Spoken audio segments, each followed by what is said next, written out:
Magandang araw at magandang gabi sa inyong lahat mga ka-filers. Saan man sulok ng mundo man tayo naroroon.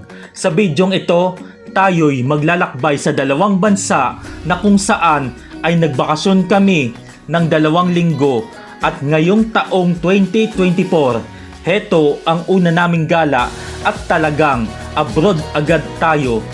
Gusto nyo bang sumama? Halina't samahan nyo kami sa aming paglalakbay. Kaya tara, let's go! Bale, nakasakay na kami dito sa eroplano ng Qatar Airways at bumiyahe kami ng humigit kumulang na 8 oras mula dyan o dito sa Pilipinas hanggang sa makarating kami sa aming destinasyon. Heto ay ang Doha, Qatar. Nandito na kami sa Doha, dito mismo sa Qatar. Ang Qatar ay isang bansa dito sa kanlurang Asya at isa rin itong bahagi ng bansang rehiyon sa gitnang silangan kasama ng Saudi Arabia, United Arab Emirates, Kuwait at iba pang mga bansa ang nakapaloob dito. Marami din tayong mga kapwa Pilipino o OFW na nakikipagsapalaran sa bansang ito. Heto na yung pangalawang beses na bumalik kami dito sa Doha, Qatar.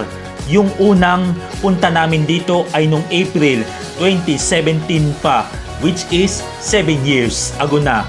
At heto yung mga pictures ng inyong lingkod kasama ang aking mga kapamilya. Kaya habang tayo'y nasa biyahe, magbalik tanaw muna tayo.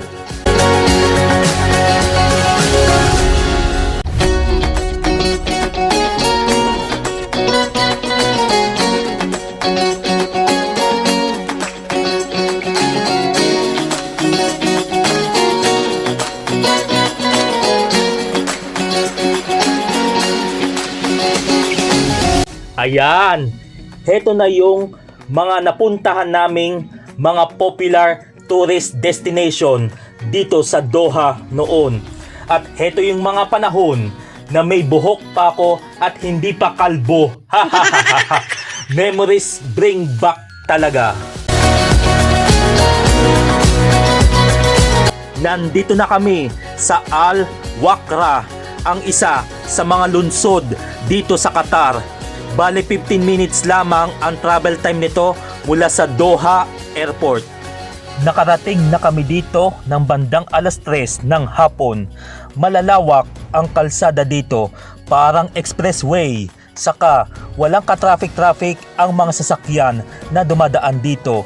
At ang mga building ay halos pare-parehas ng kulay at walang masyadong tao na naglalakad.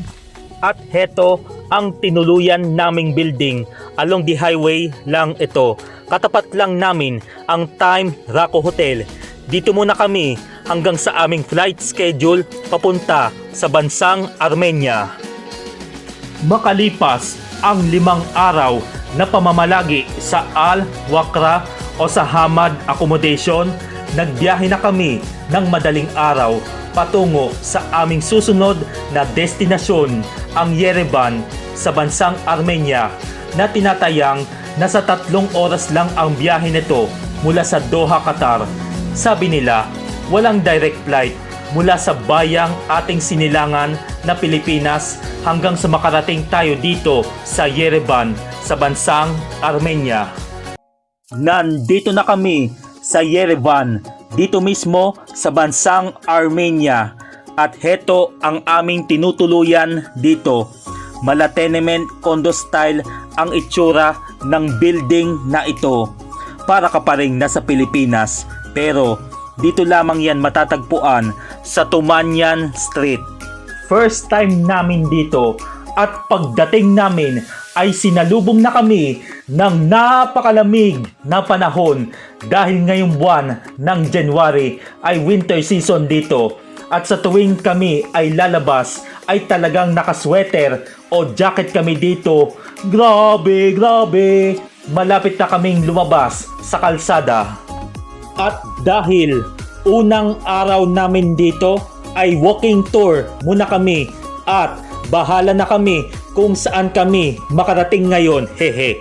Habang kami ay naglalakad ay sa bawat tao na makasalubong at makasabayan namin ay talagang nakajacket lahat mula ulo hanggang paa dahil sa tindi ng lamig na nasa negative 3 degrees Celsius ang temperatura dito. Bale itong Armenia, kung titignan sa mapa, ay matatagpuan sa pagitan ng kanlurang Asya at silangang Europa.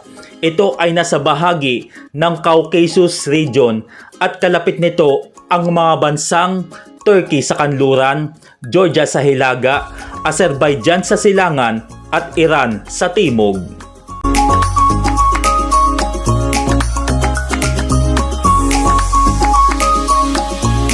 First stop namin itong Beer Academy na kung saan kami ay mag-iinom na. Ay hindi lang kami mag-iinom kundi dito na kami magla-lunch at papasok na tayo. Hello my friend! Oh, ang ganda! Ang ganda ng salubong sa atin, no?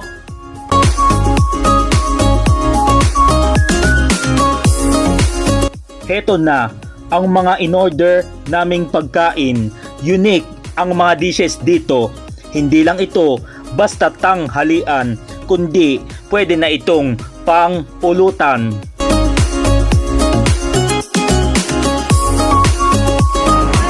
Nanginginig na ako sa malamig mga kapilers. Grabe. Halina't pasukin natin tong art gallery na to.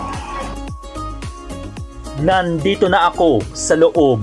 Napakarami nilang mga souvenir items na pwede nyong mabili dito. Mula sa maliit hanggang sa malaki.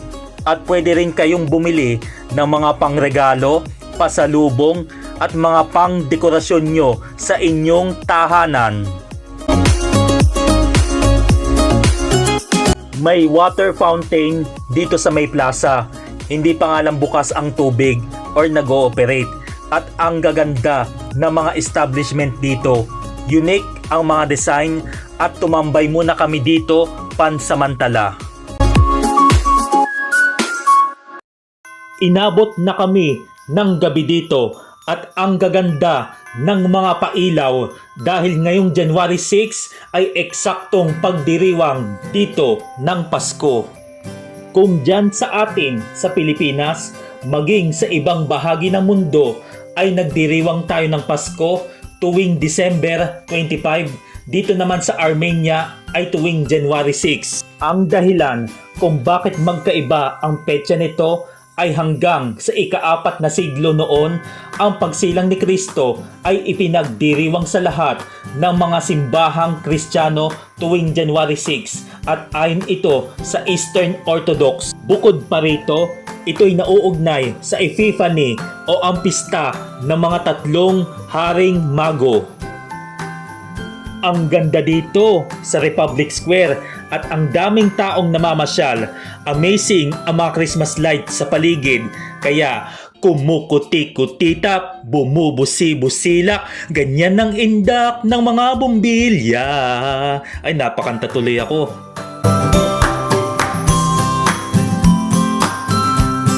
Ang pagdiriwang ng Pasko dito sa Armenia, maging sa ibang bahagi ng Kristiyanong bansa, ay ang paggunita sa pagsilang at pagbibinyag kay Hesus Kristo. Kaya, Merry Christmas and a Happy Holidays!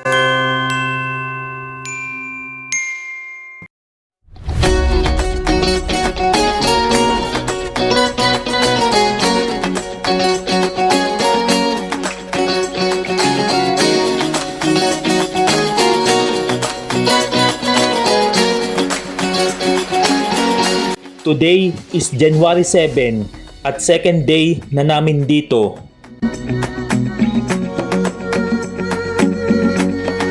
Huminto muna kami pansamantala para magpa-picture at upang mapagmasdan ang kagandahan ng Mount Ararat. Dito pa lang ay makapigil hininga na ang mga tanawin dito. Ito po yung Mount Ararat dito po sa boundary ng bansang Armenia at bansang Turkey. Napakaganda at napakalamig din dito sa lugar na ito.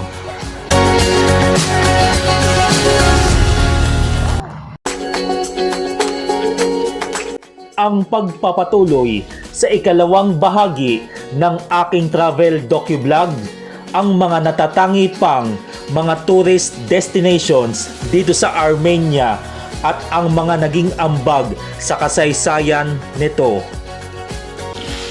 First time ko nakahawak ng ganito mga kapiles. At doon ka dadalhin sa kaitaasan na yun ng kabundukan. Napakahaba ng pila at talagang dinudumog talaga ito ng mga turista mga kapilers.